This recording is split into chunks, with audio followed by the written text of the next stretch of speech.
Ассалаумағалейкум. Мына көреміз бағдарламасына жюриі бар, жаңа жүргізіп жатқан әйелдің атын ұмытып қалыппын, қатын. Сіздер неге мен баламның метіркесін өзгертіп тастағандарын, отчестволарын алып тастағандарын айтқылған, Қосшыдағы республика 17-дегі болған оқиғаларды естігенімді айтқан көп сөздерімді сіздің кесіп тастағансыздар ғой негізі. Мен жексұрын болып көрсетіп қойғанымды сізде базар жоқ. Жалған ақпараттар шықты, информация, оларды сіздер шығарып қойғансыздар. Неге үйттіңіздер деймін да.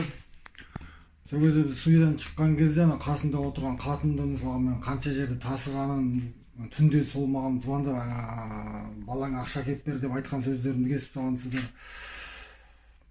Сол қатын мысалы судьядан біраз уақыт, жарты сағаттай шықпай қойды, сосын мен кетіп қалдым. Ақша бердім сіздерге мысалға. Иншалла Аллахтың қалауымен бәріне жетеміз.